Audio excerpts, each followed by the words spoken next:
La siguiente historia que estás por escuchar es solo ficción, una creepypasta, la cual fue realizada con el único fin de entretener.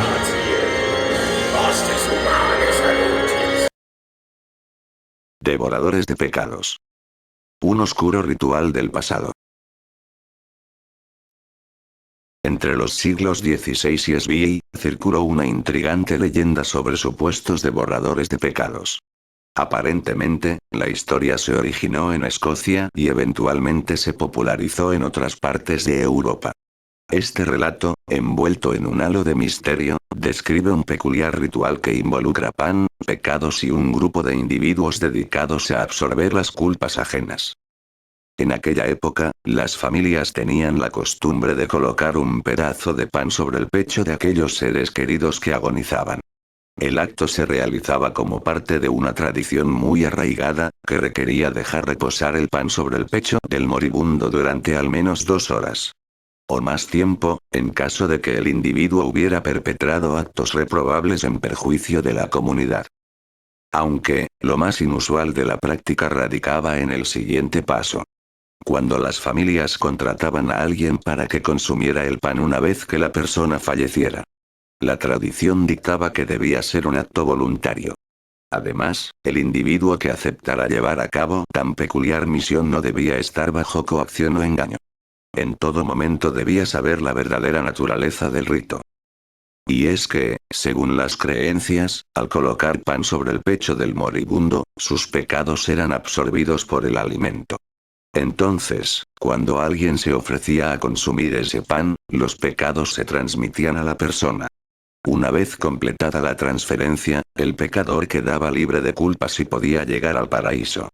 Básicamente, librándolo de cualquier posibilidad de terminar en el infierno.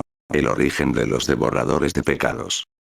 Estos individuos que acudían a los velorios para consumir el pan del muerto se conocían como devoradores de pecados, sineaters.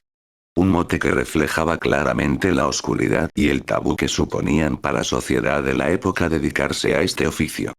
Los devoradores de pecados se convirtieron en una minoría marginada, a menudo relegados a zonas rurales aisladas, pues se les consideraba contenedores de desperdicios espirituales.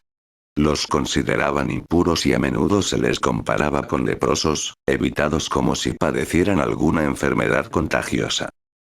En muchas culturas es común que, durante el funeral o poco después del mismo, los presentes ingieran alimentos. Las familias suelen ofrecer una comida especial a invitados y parientes que viajaron desde lejos para acompañar los rituales de despedida.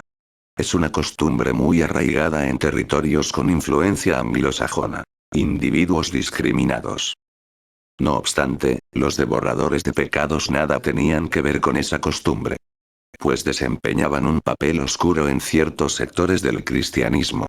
Y es que algunos adeptos a esta doctrina religiosa consideraban que ingerir los pecados de otra persona, absorbiendo simbólicamente el mal perpetrado, era un acto de nobleza.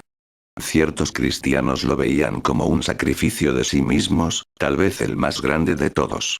Pues condenaban su alma al tormento eterno. Se cree que el ritual surgió en zonas rurales aisladas, entre cristianos que carecían de sacerdotes que pudieran administrar el sacramento de la extrema unción. Ante la posibilidad de morir sin recibir la bendición de un sacerdote, los familiares consumían un trozo de pan y absorbían los pecados del difunto. La obligación casi siempre recaía sobre el primogénito, quien después debía presentarse ante un sacerdote para purificar los pecados que se le habían transmitido. Pero, la tradición de los devoradores de pecados adquirió características cada vez más extrañas con el paso del tiempo.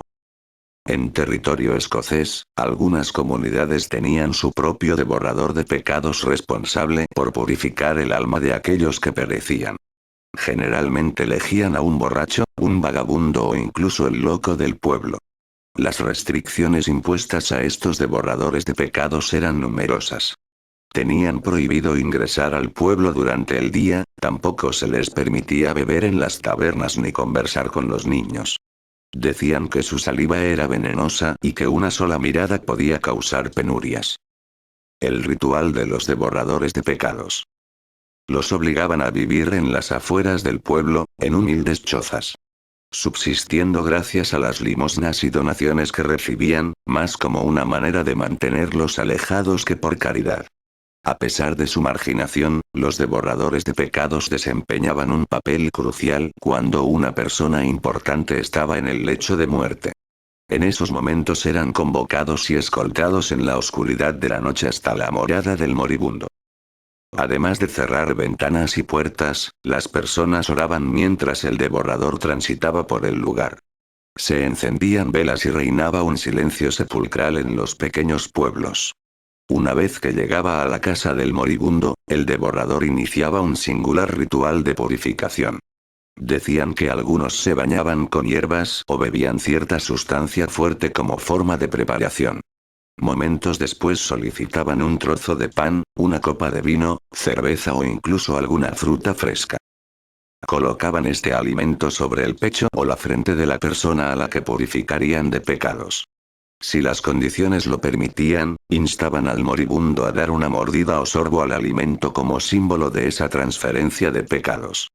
Eventualmente, el devorador ingería lo que quedaba del alimento, pronunciando oraciones entre cada bocado que bajaba por su garganta. Era crucial que los pecados se ingirieran en su totalidad, ya que no podían disolverse. Pues si simplemente los dejaban en el alimento, contaminarían a todos por igual. Malagradecidos. Como pago por su trabajo, el devorador de pecados recibía una gratificación.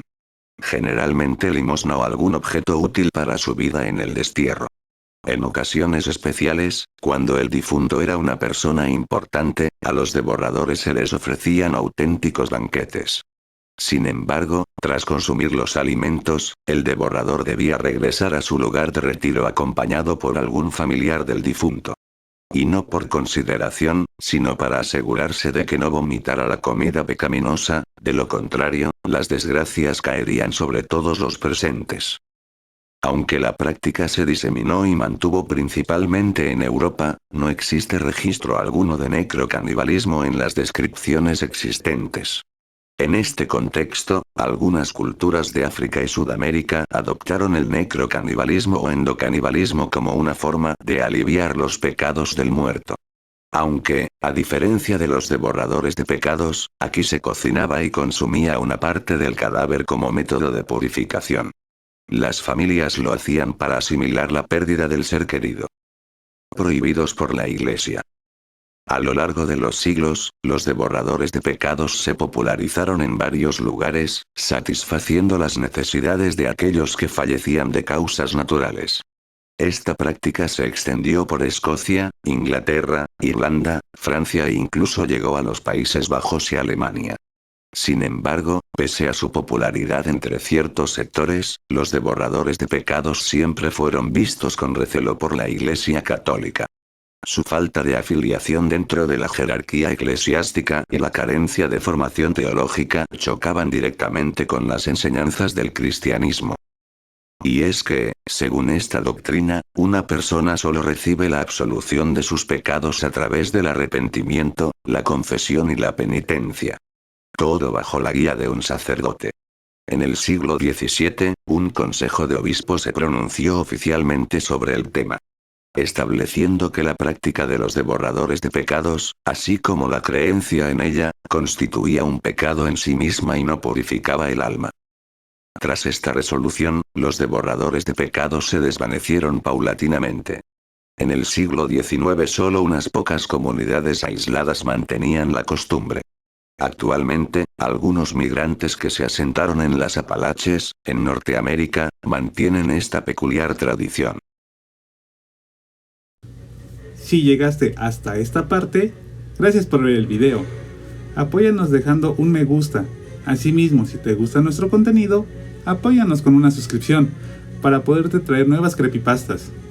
Un fuerte abrazo desde la distancia.